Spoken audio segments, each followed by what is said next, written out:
जय हिंद दोस्तों, रक्षा गणना के चैनल में आपका स्वागत है। दोस्तों आज के इस वीडियो में हम बात करेंगे 8 सीपीसी के टर्म ऑफ रेफरेंस की। जो अलग अलग संगठन है वो अपने टर्म ऑफ रेफरेंस भेज रहे हैं भारत सरकार को 8 सीपीसी के कि ये चीजें शामिल होनी चाहिए 8 सीपीसी में, ये सुझाव होने चाहिए।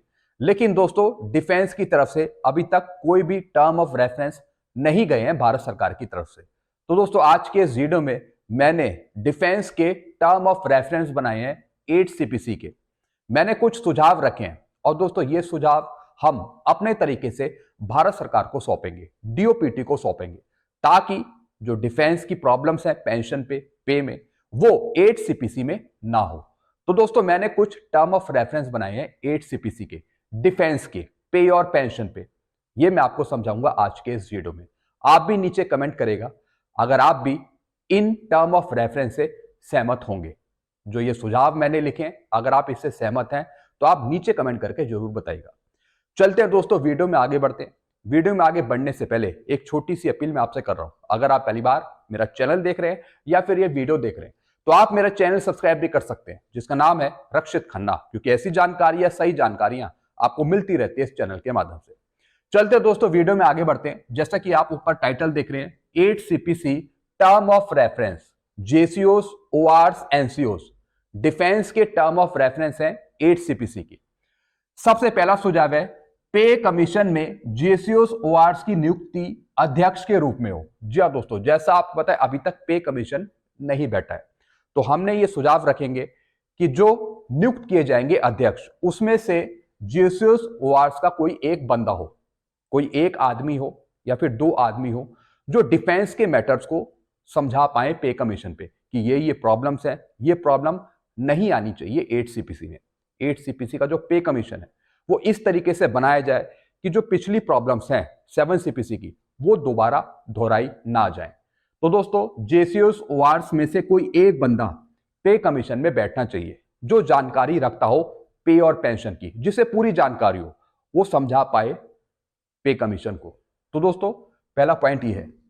फिर दोस्तों अगला पॉइंट है 8 सीपीसी में एमएससीपी एसीपी के रूल बदले जाए। जी हाँ दोस्तों, एमएससीपी और एसीपी के जो रूल्स हैं वो चेंज किए जाएं 8 सीपीसी में। कौन कौन से रूल चेंज किए जाएं ये मैं आपको बताता हूं। सबसे पहला है प्री 2006 के पेंशनर्स को एमएससीपी दी जाए। जैसा आपको पता है अभी तक जो 2006 से पहले आए हैं पेंशनर्स, उनको एमएससीपी नहीं दी जा रही, वो एमएससीपी के लाभ से वंचित है और दोस्तों यही सबसे बड़ा नुकसान का कारण है। तो दोस्तों जो 2006 से पहले आए हैं उनको भी एमएससीपी दी जाए, सबसे पहला पॉइंट। फिर दोस्तों क्वालिफाइंग सर्विस 7, 14, 21 की जाए। जी हाँ दोस्तों, जैसा आपको पता है एमएससीपी का रूल, अभी आपको एमएससीपी मिलती है 8, 16, 24 पे। यानी अगर आप सिपाही हैं, एक ही रैंक में आप 8 साल गुजारते हैं तो फिर आपको नायक की पेंशन, अगर नायक है सिपाही है 16 साल है तो फिर आपको हवलदार की पेंशन मिलती है। अगर सिपाही है, नायक है, हवलदार है, 24 साल सर्विस है तो आपको फिर नायब सूबेदार की पेंशन मिलती है। यानी जो 8, 16, 24 वाला रूल है उसको यहां पे 1 साल कम कर दिया जाए, यानी 7 साल किया जाए। यानी 7 साल पे नायक की पेंशन, फिर अगर कोई सिपाही है, नायक है, 14 साल सर्विस पूरी करी है तो फिर उनको हवलदार की पेंशन। फिर अगर सिपाही है, नायक है या फिर हवलदार है जिनकी 21 साल पूरी सर्विस है, उनको एमएससीपी नायब सूबेदार की पेंशन। यानी जो रूल है एमएससीपी का वो चेंज किया जाए। अब दोस्तों इससे होगा क्या, कई ऐसे पेंशनर्स हैं जिनकी नॉन क्वालिफाइंग सर्विस है, जैसे अभी आप रूल देखिए 24 साल का, ऐसे बहुत सी रैंक है जिनके 24 साल पूरे नहीं है, कुछ दिन कम है, कुछ महीने कम है, तो दोस्तों ऐसे पेंशनर्स को एमएससीपी नहीं दी जा रही। तो इसलिए जो एमएससीपी का रूल है 8, 16, 24 उसे यहाँ पे 7 साल किया जाए, यानी 7, 14, 21, ताकि जिनको अभी तक बेनिफिट नहीं मिला है उनको भी बेनिफिट मिल पाए आगे चलकर। जिनकी नॉन क्वालिफाइंग सर्विस की वजह से या कुछ दिक्कत की वजह से उनको एमएससीपी नहीं मिल पा रही, तो दोस्तों एमएससीपी के रूल में ये वाला रूल शामिल किया जाए। फिर दोस्तों अगला पॉइंट है army headquarter adjutant general branch के एडम इंस्ट्रक्शंस को चेंज किया जाए, जो एमएससीपी एसीपी लेने से रोकते हैं जवानों को या फिर पूर्व सैनिकों को। जी हाँ दोस्तों, आपने देखा होगा किसी की क्वालिफिकेशन पूरी नहीं है, जैसे कि MR2 नहीं है तो फिर उनको एसीपी हवलदार नहीं दी जाती, किसी की कुछ प्रॉब्लम है उनको एसीपी एमएससीपी नहीं जाती, किसी का जूनियर एनसीओ कैडर नहीं है तब उनको एसीपी एमएससीपी नहीं दी जा रही। पता नहीं कौन कौन से ऑब्जेक्शन लगा रखे हैं कि इसके तहत आपको एसीपी एमएससीपी नहीं मिलेगी। ये सब इंस्ट्रक्शंस हटने चाहिए 8 सीपीसी में, ताकि जिनको अभी तक एमएससीपी एसीपी नहीं मिली कुछ कारण से, तो उनको एमएससीपी एसीपी दी जाए। पे कमीशन ने ऐसा कोई ऑब्जेक्शन नहीं लगाया। पे कमीशन ने तो कहा है कि जिनकी सर्विस पूरी हो रही है, 8 साल पूरी हुई है, 16 साल पूरी हो रही है, 24 साल पूरी हो रही है, उनको एमएससीपी दी जाए। लेकिन इसके पीछे से जो आर्मी हेडक्वार्टर है, उन्होंने जो ऑब्जेक्शन लगा रखे हैं कि इसके तहत आपको एसीपी एमएससीपी नहीं मिलेगी। जो रूल्स है वो चेंज होने चाहिए 8 सीपीसी में, ताकि जिनको एसीपी एमएससीपी नहीं मिली उनको दी जाए। जैसे कि दोस्तों क्वालिफिकेशन की वजह से आपकी एसीपी एमएससीपी नहीं मिल पाती, क्वालिफिकेशन आपकी कुछ पूरी नहीं है, या फिर जिनकी नॉन क्वालिफाइंग सर्विस है, कुछ महीने कम है, उसकी वजह से आपको एसीपी एमएससीपी नहीं मिल पाती। यानी जो भी इंस्ट्रक्शंस है पीछे के जो एमएससीपी एसीपी को रोकते हैं, उनको हटाया जाए। फिर दोस्तों अगला पॉइंट है जेसीओस ओआरएस के पे लेवल मर्ज करे जाए। जैसा आपको पता है जो जेसीएम संगठन है, जो शिव गोपाल मिश्रा जी है, उन्होंने टर्म ऑफ रेफरेंस में लिखा था भारत सरकार को कि जो पे लेवल है उसे मर्ज किया जाए। लेकिन मैं बात कर रहा हूं यहाँ पे डिफेंस के जो पे लेवल है, पे मैट्रिक्स के, उसको मर्ज किया जाए। जैसे लेवल 3 और लेवल 4 को लेवल 5 में मर्ज किया जाए, यानी जो सिपाही है, नायक हैं, उनको हवलदार रैंक में मर्ज किया जाए। जी हाँ दोस्तों, ये होना चाहिए, क्योंकि जो अभी पेंशन आ रहे हैं वो सीधा एमएससीपी या फिर एसीपी लेके आ रहे हैं, कोई सिपाही नायक तो आ ही नहीं रहा है। इसलिए जो सिपाही या नायक हैं उनको एमएससीपी हवलदार रैंक में मर्ज किया जाए, पे लेवल को मर्ज किया जाए। फिर दोस्तों अगला पॉइंट है एसीपी का रूल चेंज करके एमएससीपी दी जाए प्री 2006 पेंशनर्स को। अब दोस्तों जैसा आपको बताया एसीपी का रूल, जो पेंशनर 7 अगस्त 2003 से 31/12/2005 के बीच में आए हो, उनको एसीपी दी जा रही है, बाकी पेंशनर्स को नहीं दी जा रही। तो ये जो रूल है इसे हटाया जाए, बल्कि एक ही रूल किया जाए एमएससीपी का, यानी जितने भी पेंशनर 2006 से पहले आए हैं उनको एमएससीपी दी जाए नए रूल के मुताबिक, या तो 8/16/24 या फिर 7/14/21 एमएससीपी रूल्स को चेंज किया जाए। यानी एसीपी का जो रूल है, जो ये टाइम बाउंड रखा है, इसे हटाना चाहिए। फिर दोस्तों अगला पॉइंट है प्री 2006 के ऑनरी नायब सूबेदार को रेगुलर नायब सूबेदार की पेंशन दी जाए। जी हाँ दोस्तों, ये मसला बहुत टाइम से चल रहा है, अभी तक भारत सरकार ने इसे नहीं सुलझा है। तो अब 8 सीपीसी में इस मसले का समाधान किया जाए, यानी 2006 से पहले के जो ऑनरी नायब सूबेदार हैं उनको रेगुलर नायब सूबेदार की पेंशन दी जाए, और पुराना जो बकाया है वो भी दिया जाए। चलते हैं दोस्तों फिर अगले पॉइंट की तरफ। एमएससीपी के लेवल को ऑनरी कैप्टन रैंक तक बढ़ाया जाए, जिन्होंने एक रैंक में 7 साल या फिर 8 साल सर्विस करी हो। जैसा आपको पता है अभी एमएससीपी का रूल, अभी सिर्फ नायब सूबेदार तक की एमएससीपी दी जा रही है, नायब सूबेदार तक की आपको एमएससीपी मिलती है। तो दोस्तों जो ये एमएससीपी का क्राइटेरिया है, इसे थोड़ा और बढ़ाया जाए। दोस्तों ये बढ़ाया जाए ऑनरी कैप्टन रैंक तक।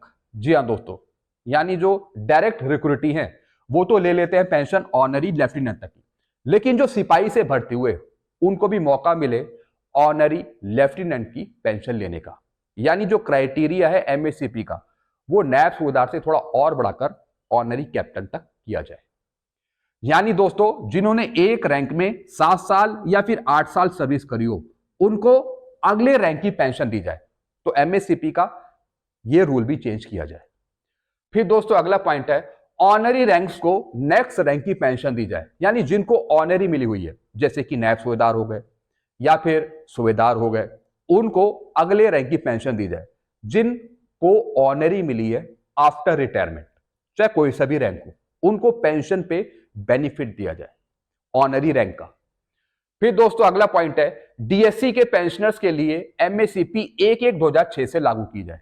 दोस्तों जैसा आपको पता है जो डीएससी के पेंशनर्स हैं उनके लिए एमएससीपी लागू है 1/1/2016 से, तो उनके लिए जो ये टर्म्स ऑफ कंडीशन है इनको बदला जाए। डीएससी के पेंशनर्स को एमएससीपी लागू करी जाए 1/1/2006 से, जिस तरीके से जो दूसरे पेंशनर्स हैं उनको फायदा मिल रहा है 1/1/2006 से।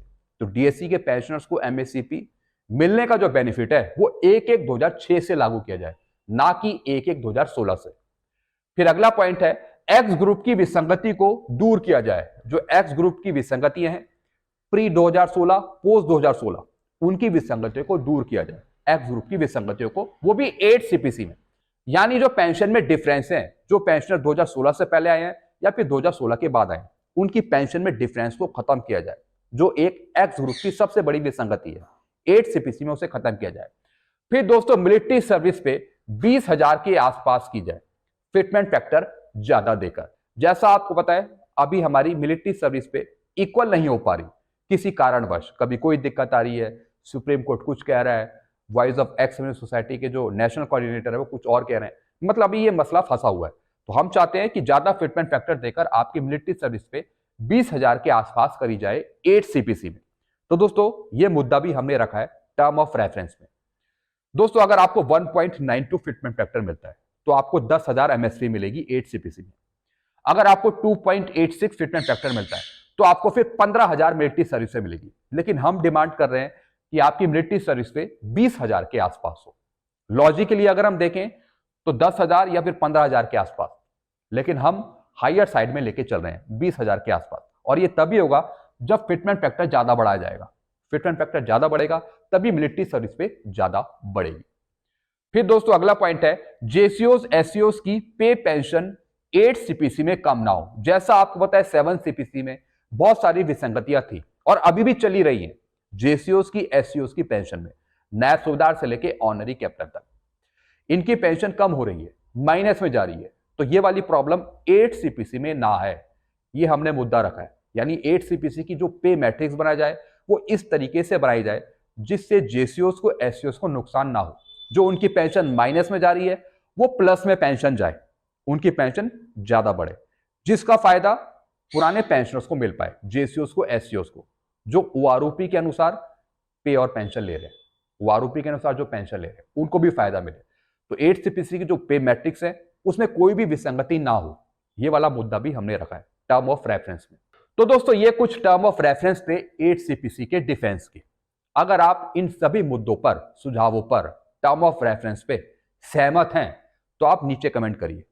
अगर आप इन सब टर्म ऑफ रेफरेंस से सहमत हैं तो आप जरूर जरूर कमेंट करिए, ताकि दोस्तों ये टर्म ऑफ रेफरेंस हम अपने बेस पर भारत सरकार को सौंप पाए। सारी चीज दोस्तों मैंने इसमें कवर करी है।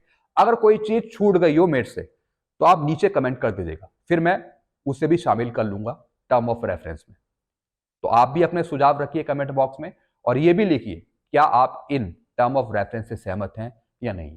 वीडियो में ये खत्म करता हूं। चैनल आपको अच्छा लगता है तो चैनल को आप सब्सक्राइब कर सकते हैं और वीडियोस को आप शेयर कर सकते हैं। इस वीडियो को आप हर एक जगह शेयर करेगा, क्योंकि दोस्तों ये मैंने टर्म ऑफ रेफरेंस आपके लिए बनाए हैं ताकि ये टर्म ऑफ रेफरेंस हर एक जगह शेयर हो।